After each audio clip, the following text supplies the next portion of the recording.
৩৭। সুচরিতার মাসি হরিমোহিনীকে লইয়া পরেশের পরিবারে একটা গুরুতর অশান্তি উপস্থিত হইল। তাহা বিবৃত করিয়া বলিবার পূর্বে হরিমোহিনী সুচরিতার কাছে নিজের যে পরিচয় দিয়াছিলেন তাহাই সংক্ষেপ করিয়া নিচে লেখা গেল। আমি তোমার মায়ের চেয়ে 2 বছরের বড় ছিলাম। বাপের বাড়িতে আমাদের দুইজনের আদরের সীমা ছিল না, কেননা তখন আমাদের ঘরে কেবল আমরা 2 কন্যাই জন্মগ্রহণ করিয়াছিলাম, বাড়িতে আর শিশু কেহ ছিল না। কাকাদের আদরে আমাদের মাটিতে পা ফেলিবার অবকাশ ঘটিত না। আমার বয়স যখন 8, তখন পালসার বিখ্যাত রায়চৌধুরীদের ঘরে আমার বিবাহ হয়। তাহারা কুলেও যেমন ধনেও তেমন, কিন্তু আমার ভাগ্যে সুখ ঘটিল না। বিবাহের সময় খরচপত্র লইয়া আমার শ্বশুরের সঙ্গে পিতার বিবাদ বাধিয়াছিল। আমার পিতৃগৃহের সেই অপরাধ আমার শ্বশুর বংশ অনেক দিন পর্যন্ত ক্ষমা করিতে পারেন নাই। সকলেই বলিত, আমাদের ছেলের আবার বিয়ে দেব, দেখি ও মেয়েটার কি দশা হয়। আমার দুর্দশা দেখিয়াই বাবা প্রতিজ্ঞা করিয়াছিলেন কখনো ধনীর ঘরে মেয়ের বিয়ে দিবেন না। তাই তোমার মাকে গরিবের ঘরেই দিয়েছিলেন। বহু পরিবারের ঘর ছিল। আমাকে 8-9 বৎসর বয়সের সময়ই রান্না করিতে হইত। প্রায় 50-60 জন লোক খাইত। সকলের পরিবেশনের পরে কোনোদিন শুধু ভাত, কোনোদিন বা ডাল ভাত খাইয়াই কাটাইতে হইত। কোনোদিন বেলা 2টার সময়, কোনোদিন বা একেবারে বেলা গেলে আহার করিতাম। আহার করিয়াই বৈকালের রান্না চড়াইতে যাইতে হইত। রাত 11টা-12টার সময় খাইবার অবকাশ ঘটিত। শুইবার কোনো নির্দিষ্ট জায়গা ছিল না। অন্তঃপুরে যাহার সঙ্গে যেদিন সুবিধা হইত তাহার সঙ্গেই শুইয়া পড়িতাম। কোনোদিন বা পিঁড়ি পাতিয়া নিদ্রা দিতে হইত। বাড়িতে আমার প্রতি সকলের যে অনাদর ছিল, আমার স্বামীর মনও তাহাতে বিকৃত না হইয়া থাকিতে পারে নাই। অনেকদিন পর্যন্ত তিনি আমাকে দূরে দূরেই রাখিয়াছিলেন। এমন সময় আমার বয়স যখন 17, তখন আমার কন্যা মনোরমা জন্মগ্রহণ করে। মেয়েকে জন্ম দেওয়াতে শ্বশুরকুলে আমার গঞ্জনা আরো বাড়িয়া গিয়াছিল। আমার সকল অনাদর, সকল লাঞ্ছনার মধ্যে এই মেয়েটিই আমার একমাত্র সান্ত্বনা ও আনন্দ ছিল। মনোরমাকে তাহার বাপ এবং আর কেহ তেমন করিয়া আদর করে নাই বলিয়াই সে আমার প্রাণপণ আদরের সামগ্রী হইয়া উঠিয়াছিল। 3 বৎসর পরে যখন আমার একটি ছেলে হইল, তখন হইতে আমার অবস্থার পরিবর্তন হইতে লাগিল। তখন আমি বাড়ির গৃহিণী বলিয়া গণ্য হইবার যোগ্য হইলাম। আমার শাশুড়ি ছিলেন না। আমার শ্বশুরও মনোরমা জন্মিবার 2 বৎসর পরেই মারা যান। তাহার মৃত্যুর পরেই বিষয় লইয়া দেবরদের মধ্যে মোকদ্দমা বাঁধিয়া গেল। অবশেষে মামলায় অনেক সম্পত্তি নষ্ট করিয়া আমরা পৃথক হইলাম। মনোরমার বিবাহের সময় আসিল। পাছে তাহাকে দূরে লইয়া যায়, পাছে তাহাকে আর দেখিতে না পাই, এই ভয়ে পালসা হইতে 5-6 ক্রোশ তফাতে শিমুলে গ্রামে তাহার বিবাহ দিলাম। ছেলেটি কার্তিকের মতো দেখতে, যেমন রং তেমনি চেহারা, খাওয়া পড়ার সঙ্গতিও তাহাদের ছিল। একদিন আমার যেমন অনাদর ও কষ্ট গিয়াছে, কপাল ভাঙিবার পূর্বে বিধাতা কিছুদিনের জন্য আমাকে তেমনি সুখ দিয়েছিলেন।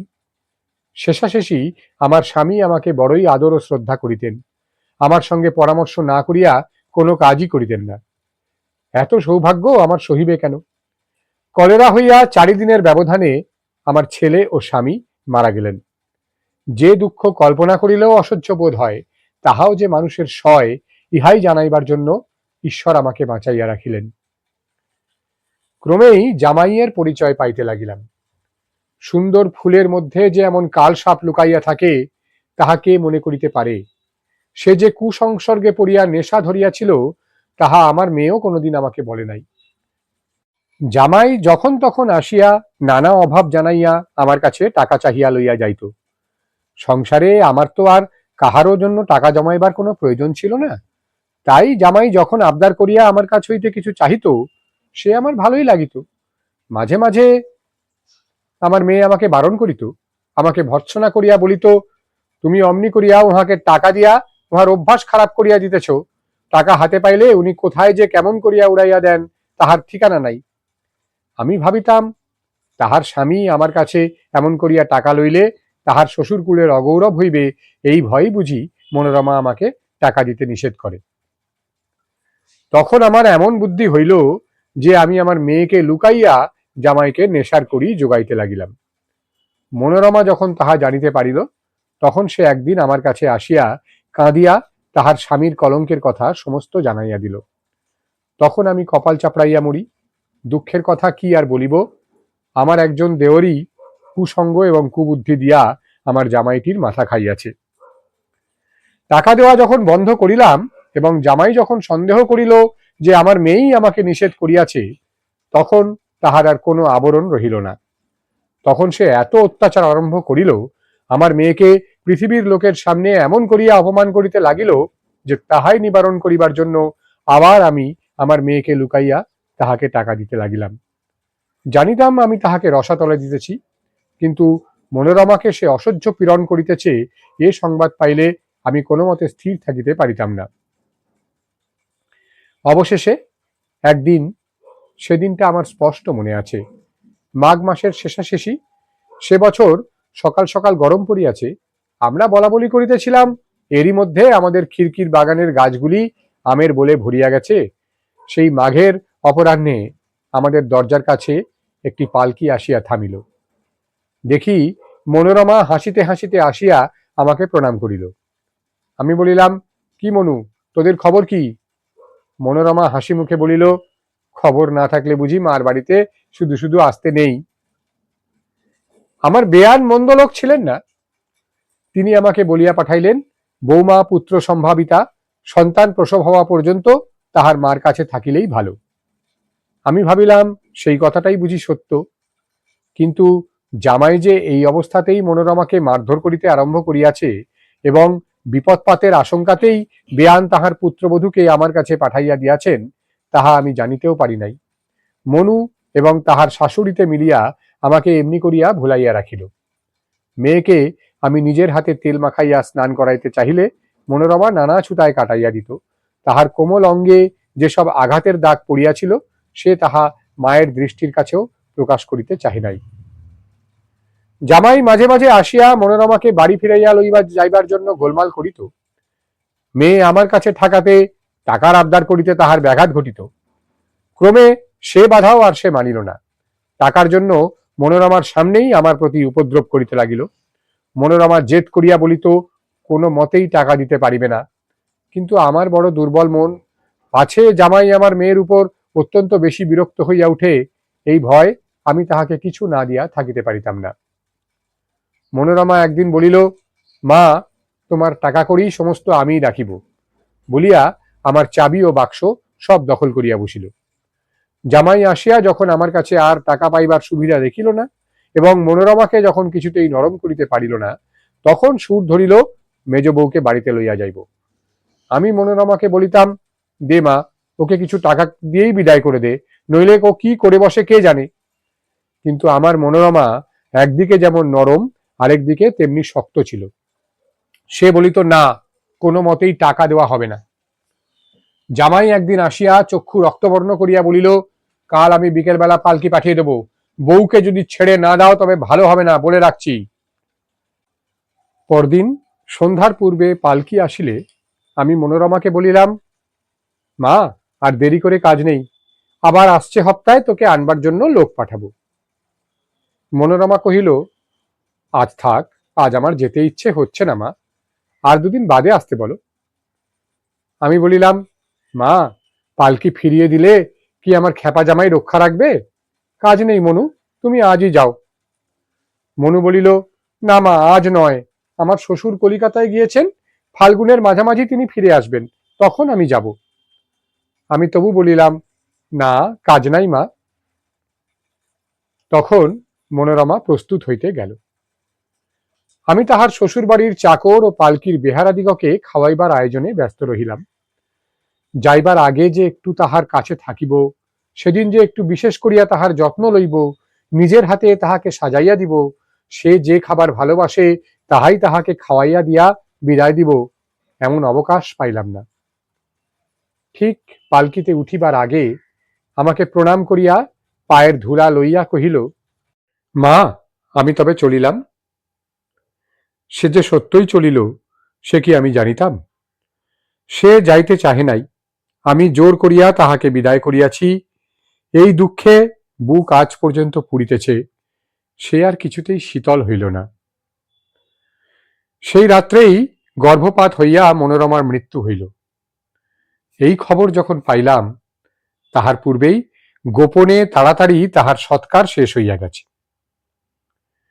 যাহার কিছু বলিবার নাই, করিবার নাই, ভাবিয়া যাহার কিনারা পাওয়া যায় না, কাঁদিয়া যাহার অন্ত হয় না, সেই দুঃখ যে কি দুঃখ তাহা তোমরা বুঝিবে না, সে বুঝিয়া কাজ নাই। আমার তো সবই গেল, কিন্তু তবু আপদ চুকিল না। আমার স্বামীপুত্রের মৃত্যুর পর হইতেই দেবররা আমার বিষয়ের প্রতি লোভ দিতেছিল। তাহারা জানিত আমার মৃত্যুর পরে বিষয় সম্পত্তি সমুদয় তাহাদেরই হইবে, কিন্তু ততদিন পর্যন্ত তাহাদের সবুর সহিতেছিল না। ইহাতে কাহারও দোষ দেওয়া চলে না। সত্যই আমার মতো অভাগিনীর বাঁচিয়া থাকাই যে অপরাধ। সংসারে যাহাদের নানা প্রয়োজন আছে, আমার মতো প্রয়োজনহীন লোক বিনা হেতুতে তাহাদের জায়গা জুড়িয়া বাঁচিয়া থাকিলে লোকে সহ্য করে কেমন করিয়া? মনোরমা যতদিন বাঁচিয়া ছিল, ততদিন আমি দেবরদের কোনো কথায় ভুলি নাই। আমার বিষয়ের অধিকার লইয়া যতদূর সাধ্য তাহাদের সঙ্গে লড়িয়াছি।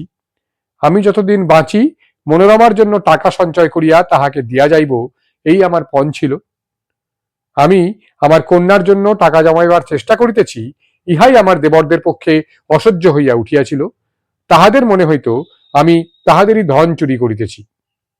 নীলকান্ত বলিয়া কর্তার একজন পুরাতন বিশ্বাসী কর্মচারী ছিল, সেই আমার সহায় ছিল। আমি যদিবা আমার প্রাপ্য কিছু ছাড়িয়া দিয়া আপোষে নিষ্পত্তির চেষ্টা করিতাম, সে কোনো মতেই রাজি হইত না। সে বলিত, আমাদের হকের 1 পয়সা কে লয় দেখিব। এই হকের লড়াইয়ের মাঝখানেই আমার কন্যার মৃত্যু হইল। তাহার পরদিনেই আমার মেজ দেবর আসিয়া আমাকে বৈরাগ্যের উপদেশ দিলেন। বলিলেন, বৌদিদি, ঈশ্বর তোমার যে অবস্থা করিলেন, তাহাতে তোমার আর সংসারে থাকা উচিত হয় না। যে কয়দিন বাঁচিয়া থাকো, তীর্থে গিয়া ধর্মে কর্মে মন দাও। আমরা তোমার খাওয়া পড়ার বন্দোবস্ত করিয়া দিব। আমি আমাদের গুরু ঠাকুরকে ডাকিয়া পাঠাইলাম। বলিলাম, ঠাকুর, অসহ্য দুঃখের হাত হইতে কি করিয়া বাঁচিব আমাকে বলিয়া দাও। উঠিতে বসিতে আমার কোথাও কোনো সান্ত্বনা নাই। আমি যেন বেড়া আগুনের মধ্যে পড়িয়াছি। যেখানেই যাই, যে দিকেই ফিরি, কোথাও আমার যন্ত্রণার এতটুকু অবসানের পথ দেখিতে পাই না। গুরু আমাকে আমাদের ঠাকুর ঘরে লইয়া গিয়া কহিলেন, এই গোপীবল্লভী তোমার স্বামী, পুত্র, কন্যা সবই। ইহার সেবা করিয়াই তোমার সমস্ত শূন্য পূর্ণ হইবে। আমি দিনরাত ঠাকুর ঘরেই পড়িয়া রহিলাম। ঠাকুরকেই সমস্ত মন দিবার চেষ্টা করিতে লাগিলাম, কিন্তু তিনি নিজে না লইলে আমি দিব কেমন করিয়া? তিনি লইলেন কই? নীলকান্তকে ডাকিয়ে কহিলাম, নীলু দাদা, আমার জীবন সত্য আমি দেবরদেরই লিখিয়া দিব, স্থির করিয়াছি। তাহারা খোরাকি বাবদ মাসে মাসে কিছু করিয়া টাকা দিবে। নীলকান্ত কহিল, সে কখনো হইতেই পারে না। তুমি মেয়ে মানুষ, এসব কথায় থাকিও না। আমি বলিলাম, আমার আর সম্পত্তিতে প্রয়োজন কি? নীলকান্ত কহিল, তা বলিলে কি হয়? আমাদের যা হক তা ছাড়িব কেন? এমন পাগলামি করিও না। নীলকান্ত হকের চেয়ে বড় আর কিছুই দেখিতে পায় না। আমি বড় মুশকিলেই পড়িলাম। বিষয়কর্ম আমার কাছে বিষের মতো ঠেকিতেছে, কিন্তু জগতে আমার ওই একমাত্র বিশ্বাসী নীলকান্তই আছে। তাহার মনে আমি কষ্ট দিই কি করিয়া? সে যে বহু দুঃখে আমার ওই এক হক বাঁচাইয়া আসিয়াছে। শেষকালে একদিন নীলকান্তকে গোপন করিয়া একখানা কাগজে সহি দিলাম। তাহাতে কি যে লেখা ছিল তাহা ভালো করিয়া বুঝিয়া দেখিও নাই। আমি ভাবিয়াছিলাম, আমার সই করিতে ভয় কি? আমি এমন কি রাখিতে চাই যাহা আর কেহ ঠকাইয়া লইলে সহ্য হইবে না? সবই তো আমার শ্বশুরের, তাহার ছেলেরা পাইবে পাক। লেখাপড়া রেজিস্ট্রি হইয়া গেলে আমি নীলকান্তকে ডাকিয়া কহিলাম, নীলু দাদা, রাগ করিও না। আমার যাহা কিছু ছিল লিখিয়া পড়িয়া দিয়াছি, আমার কিছুতেই প্রয়োজন নাই। নীলকান্ত অস্থির হইয়া উঠিয়া কহিল, হ্যাঁ, করিয়াছ কি? যখন দলিলের খসড়া পড়িয়া দেখিল সত্যই আমি আমার সমস্ত সত্য ত্যাগ করিয়াছি, তখন নীলকান্তের ক্রোধের সীমা রহিল না। তাহার প্রভুর মৃত্যুর পর হইতে আমার ওই হক বাঁচানোই তাহার জীবনের একমাত্র অবলম্বন ছিল। তাহার সমস্ত বুদ্ধি, সমস্ত শক্তি ইহাতেই অবিশ্রাম নিযুক্ত ছিল। এ লইয়া মামলা মোকদ্দমা, উকিল বাড়ি হাঁটাহাঁটি, আইন খুঁজিয়া বাহির করা, ইহাতেই সে সুখ পাইয়াছে, এমনকি তাহার নিজের ঘরের কাজ দেখিবারও সময় ছিল না। সেই হক যখন নির্বোধ মেয়ে মানুষের কলমের এক আঁচড়েই উড়িয়া গেল, তখন নীলকণ্ঠকে শান্ত করা অসম্ভব হইয়া উঠিল। সে কহিল, যাক, এখানকার সঙ্গে আমার সমস্ত সম্বন্ধ চুকিল, আমি চলিলাম। অবশেষে নীলু দাদা এমন রাগ করিয়া আমার কাছ হইতে বিদায় লইবে, শ্বশুর বাড়ির ভাগ্যে এই কি আমার শেষ লিখন ছিল? আমি তাহাকে অনেক মিনতি করিয়া ডাকিয়া কহিলাম, দাদা, আমার উপর রাগ করিও না, আমার কিছু জমানো টাকা আছে, তাহা হইতে তোমাকে এই 500 টাকা দিতেছি। তোমার ছেলের বউ যেদিন আসিবে সেই দিন আমার আশীর্বাদ জানাইয়া এই টাকা হইতে তাহার গহনা গড়াইয়া দিও। নীলকান্ত কহিল, আমার আর টাকার প্রয়োজন নেই, আমার মনিবের সবই যখন গেল, তখন ও 500 টাকা লইয়া আমার সুখ হইবে না, ও থাক। এই বলিয়া আমার স্বামীর শেষ অকৃত্রিম বন্ধু আমাকে ছাড়িয়া চলিয়া গেল। আমি ঠাকুর ঘরে আশ্রয় লইলাম। আমার দেবরেরা বলিল, তুমি তীর্থবাসে যাও। আমি কহিলাম, আমার শ্বশুরের ভিটাই আমার তীর্থ, আর ঠাকুর আমার যেখানে আছে সেইখানেই আমার আশ্রয়। কিন্তু আমি যে বাড়ির কোনো অংশ অধিকার করিয়া থাকি, তাহাও তাহাদের পক্ষে অসহ্য হইতে লাগিল। তাহারা ইতিমধ্যেই আমাদের বাড়িতে জিনিসপত্র আনিয়া কোন ঘর কে কিভাবে ব্যবহার করিবে তাহা সমস্তই ঠিক করিয়া লইয়াছিল। শেষকালে তাহারা বলিল, তোমার ঠাকুর তুমি লইয়া যাইতে পারো, আমরা তাহাতে আপত্তি করিব না। যখন তাহাতেও আমি সংকোচ করিতে লাগিলাম, তখন তাহারা কহিল, এখানে তোমার খাওয়া পড়া চলিবে কি করিয়া? আমি কহিলাম, কেন, তোমরা যা খোরাকি বরাদ্দ করিয়াছ তাহাতেই আমার যথেষ্ট হইবে। তাহারা কহিল, কই, খোরাকির তো কোনো কথা নাই। তাহার পর আমার ঠাকুর লইয়া আমার বিবাহের ঠিক 34 বৎসর পরে একদিন শ্বশুর বাড়ি হইতে বাহির হইয়া পড়িলাম। নীলুদাদার সন্ধান লইতে গিয়া শুনিলাম তিনি আমার পূর্বেই বৃন্দাবনে চলিয়া গেছেন। গ্রামের তীর্থযাত্রীদের সঙ্গে আমি কাশিতে গেলাম, কিন্তু পাপ মনে কোথাও শান্তি পাইলাম না। ঠাকুরকে প্রতিদিন ডাকিয়া বলি, ঠাকুর, আমার স্বামী, আমার ছেলে মেয়ে আমার কাছে যেমন সত্য ছিল, তুমি আমার কাছে তেমনি সত্য হইয়া উঠো। কিন্তু কই, তিনি তো আমার প্রার্থনা শুনিলেন না। আমার বুক যে জুড়ায় না, আমার সমস্ত শরীর মন যে কাঁদিতে থাকে। বাপরে বাপ, মানুষের প্রাণ কি কঠিন। সেই 8 বৎসর বয়সে শ্বশুর বাড়ি গিয়াছি, তাহার পরে একদিনের জন্য বাপের বাড়ি আসিতে পারি নাই। তোমার মায়ের বিবাহে উপস্থিত থাকিবার জন্য অনেক চেষ্টা করিয়াছিলাম, কোনো ফল হয় নাই। তাহার পর বাবার চিঠিতে তোমাদের জন্মের সংবাদ পাইলাম, আমার বোনের মৃত্যু সংবাদও পাইয়াছি। মায়ের কোল ছাড়া তোদের যে আমার কোলে টানিব, ঈশ্বর এ পর্যন্ত এমন সুযোগ ঘটান নাই। তীর্থে ঘুরিয়া যখন দেখিলাম মায়া এখনো মন ভরিয়া আছে, কোনো একটা বুকের জিনিসকে পাইবার জন্য বুকের তৃষ্ণা এখনো মরিয়া যায় নাই, তখন তোদের খোঁজ করিতে লাগিলাম। শুনিয়াছিলাম তোদের বাপ ধর্ম ছাড়িয়া, সমাজ ছাড়িয়া বাহির হইয়া পড়িয়াছিলেন। তা কি করিব, তোদের মা যে আমার এক মায়ের পেটের বোন। কাশীতে এক ভদ্রলোকের কাছে তোমাদের খোঁজ পাইয়া এখানে আসিয়াছি। পরেশবাবু শুনিয়াছি ঠাকুর দেবতা মানেন না, কিন্তু ঠাকুর যে উহার প্রতি প্রসন্ন সে উহার মুখ দেখিলেই বোঝা যায়। পূজা পাইলেই ঠাকুর ভোলেন না, সে আমি খুব জানি। পরেশবাবু কেমন করিয়া তাহাকে বশ করিলেন সেই খবর আমি লইব।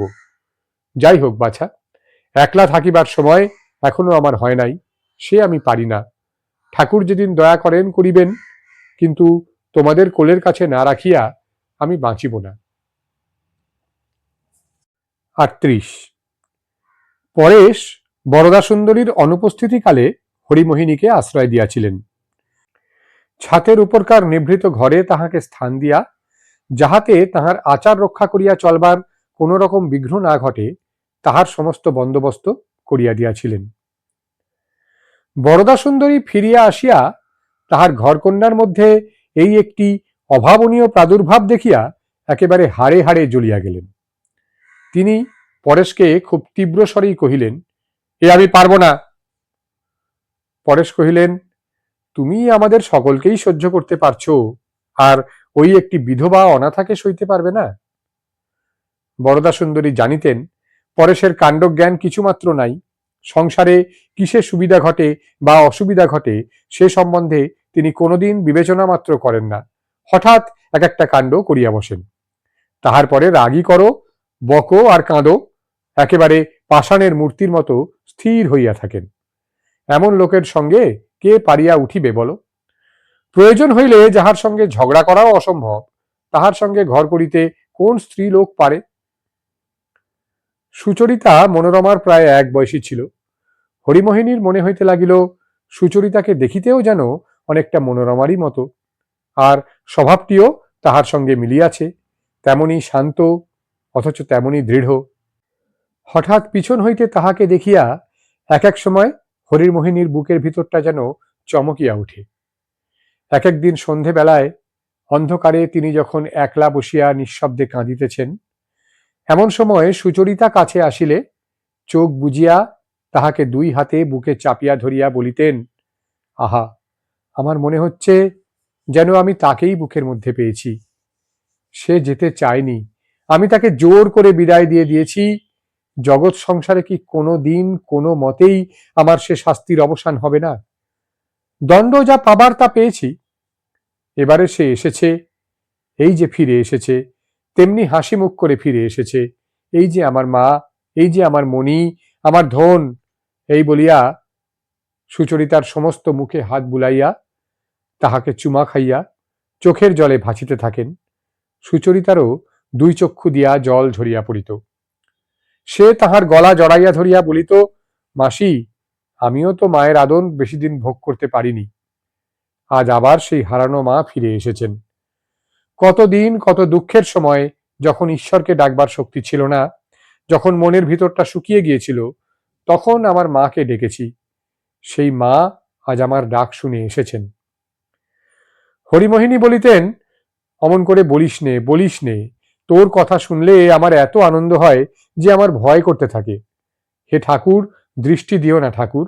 আর মায়া করব না মনে করি, মনটাকে পাষাণ করেই থাকতে চাই, কিন্তু পারি না যে। আমি বড় দুর্বল, আমাকে দয়া করো, আমাকে আর মেরো না।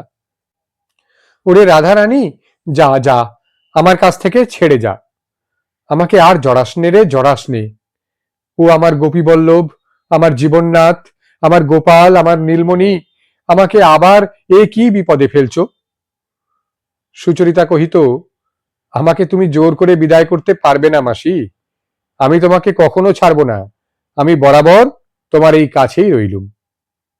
বলিয়া তাহার বুকের মধ্যে মাথা রাখিয়া শিশুর মতো চুপ করিয়া থাকিত। 2 দিনের মধ্যেই সুচরিতার সঙ্গে তাহার মাসির এমন একটা গভীর সম্বন্ধ বাঁধিয়া গেল যে ক্ষুদ্র কালের দ্বারা তাহার পরিমাপ হইতে পারে না। বরদা সুন্দরী ইহাতেও বিরক্ত হইয়া গেলেন। মেয়েটার রকম দেখো, যেন আমরা কোনোদিন উহার কোনো আদর যত্ন করি নাই। বলি, এতদিন মাসি ছিলেন কোথায়? ছোটবেলা হইতে আমরা যে এত করিয়া মানুষ করিলাম, আর আজ মাসি বলিতেই একেবারে অজ্ঞান। আমি কর্তাকে বারবার বলিয়া আসিয়াছি, ওই যে সুচরিতাকে তোমরা সবাই ভালো ভালো করো, ও কেবল বাহিরে ভালো মানুষই করে, কিন্তু উহার মন পাবার জো নেই। আমরা এতদিন উহার যা করিয়াছি সব বৃথাই হইয়াছে। পরেশ যে বরদা সুন্দরীর দরদ বুঝিবেন না, তাহা তিনি জানিতেন। শুধু তাই নহে, হরিমোহিনীর প্রতি বিরক্তি প্রকাশ করিলে তিনি যে পরেশের কাছে খাটো হইয়া যাইবেন, ইহাতেও তাহার সন্দেহ ছিল না। সেই জন্যই তার রাগ আরো বাড়িয়া উঠিল। পরেশ যাহাই বলুন, কিন্তু অধিকাংশ বুদ্ধিমান লোকের সঙ্গেই যে বরদা সুন্দরীর মত মেলে, ইহাই প্রমাণ করিবার জন্য তিনি দল বাড়াইবার চেষ্টা করিতে লাগিলেন। তাহাদের সমাজের প্রধান অপ্রধান সকল লোকের কাছেই হরিমোহিনীর ব্যাপার লইয়া সমালোচনায় জুড়িয়া দিলেন। হরিমোহিনীর হিঁদুয়ানি, তাহার ঠাকুর পূজা, বাড়িতে ছেলে মেয়েদের কাছে তাহার কুদৃষ্টান্ত, ইহা লইয়া তাহার আক্ষেপ অভিযোগের অন্ত ছিল না। শুধু লোকের কাছে অভিযোগ নহে, বরদা সুন্দরী সকল প্রকারে হরিমোহিনীর অসুবিধা ঘটাইতে লাগিলেন। হরিমোহিনীর রন্ধনাদির জল তুলিয়া দিবার জন্য যে একজন গোয়ালা বেহারা ছিল, তাহাকে তিনি ঠিক সময় বুঝিয়া অন্য কাজে নিযুক্ত করিয়া দিতেন। সে সম্বন্ধে কোনো কথা উঠিলে বলিতেন, কেন, রামদিন আছে তো? রামদিন যাতে দোসাদ, তিনি জানিতেন তাহার হাতের জল হরিমোহিনী ব্যবহার করিবেন না। সে কথা কেহ বলিলে বলিতেন, অত বামনাই করতে চান তো আমাদের ব্রাহ্ম বাড়িতে এলেন কেন? আমাদের এখানে ও সমস্ত জাতের বিচার করা চলবে না। আমি কোনো মতেই এতে প্রশ্রয় দেব না। এইরূপ উপলক্ষে তাহার কর্তব্যবোধ অত্যন্ত উগ্র হইয়া উঠিত। তিনি বলিতেন, ব্রাহ্ম সমাজে ক্রমে সামাজিক শৈথিল্য অত্যন্ত বাড়িয়া উঠিতেছে, এই জন্যই ব্রাহ্ম সমাজ যথেষ্ট পরিমাণে কাজ করিতে পারিতেছে না। তাহার সাধ্যমতো তিনি এইরূপ শৈথিল্যে যোগ দিতে পারিবেন না, না, কিছুতেই না। ইহাতে যদি কেহ তাহাকে ভুল বোঝে তবে সেও স্বীকার, যদি আত্মীয়রাও বিরুদ্ধ হয়ে ওঠে তবে সেও তিনি মাথা পাতিয়া লইবেন। পৃথিবীতে মহাপুরুষেরা যাহারা কোনো মহৎ কর্ম করিয়াছেন তাহাদের সকলকেই যে নিন্দা ও বিরোধ সহ্য করিতে হইয়াছে সেই কথাই তিনি সকলকে স্মরণ করাইতে লাগিলেন। কোনো অসুবিধায় হরিমোহিনীকে পরাস্ত করিতে পারিত না। তিনি কৃচ্ছ সাধনের চূড়ান্ত সীমায় উঠিবেন বলিয়াই যেন পণ করিয়াছিলেন।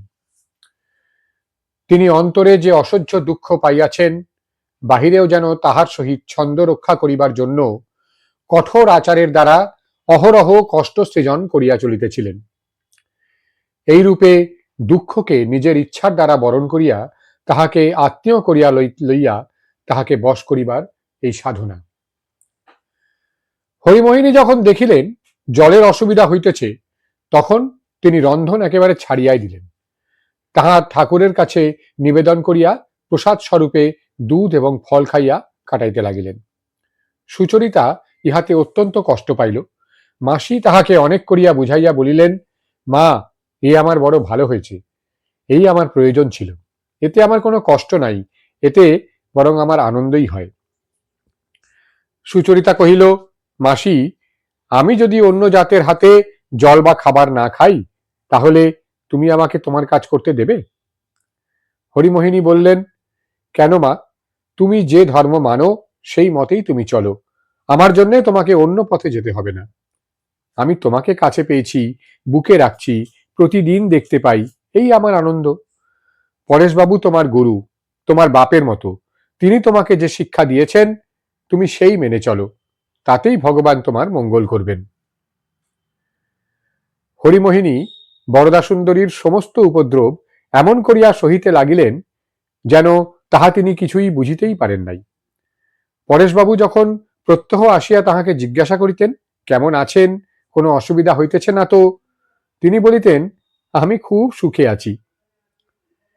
কিন্তু বরদাসুন্দরীর সমস্ত অন্যায় সুচরিতাকে প্রতি মুহূর্তে জর্জরিত করিতে লাগিল। সে তো নালিশ করিবার মেয়ে নয়, বিশেষত পরেশবাবুর কাছে বরদাসুন্দরীর ব্যবহারের কথা বলা তাহার দ্বারা কোনো মতেই ঘটিতে পারে না। সে নিঃশব্দে সমস্ত সহ্য করিতে লাগিল। এ সম্বন্ধে কোনো প্রকার আক্ষেপ প্রকাশ করিতেও তাহার অত্যন্ত সংকোচ বোধ হইত। ইহার ফল হইল এই যে সুচরিতা ধীরে ধীরে সম্পূর্ণভাবেই তাহার মাসির কাছে আসিয়া পড়িল।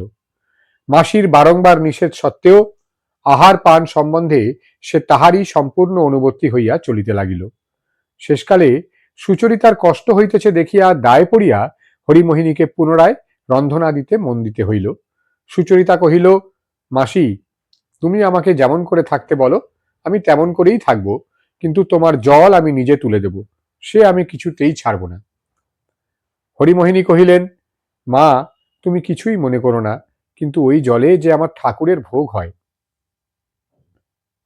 সুচরিতা কহিল, মাসি, তোমার ঠাকুরও কি জাত মানেন? তাকেও কি পাপ লাগে? তাঁরও কি সমাজ আছে নাকি? অবশেষে একদিন সুচরিতার নিষ্ঠার কাছে হরিমোহিনীকে হার মানিতে হইল। সুচরিতার সেবা তিনি সম্পূর্ণভাবেই গ্রহণ করিলেন। সতীশও দিদির অনুকরণে মাসির রান্না খাইব বলিয়া ধরিয়া পড়িল। এমনি করিয়া এই তিনটিতে মিলিয়া পরেশবাবুর ঘরের কোণে আরেকটি ছোট সংসার জমিয়া উঠিল। কেবল ললিতা এই দুটি সংসারের মাঝখানে সেতু স্বরূপে বিরাজ করিতে লাগিল। বরদাসুন্দরী তাহার আর কোনো মেয়েকে এদিকে ঘেঁষিতে দিতেন না, কিন্তু ললিতাকে নিষেধ করিয়া পারিয়া উঠিবার শক্তি তাহার ছিল না।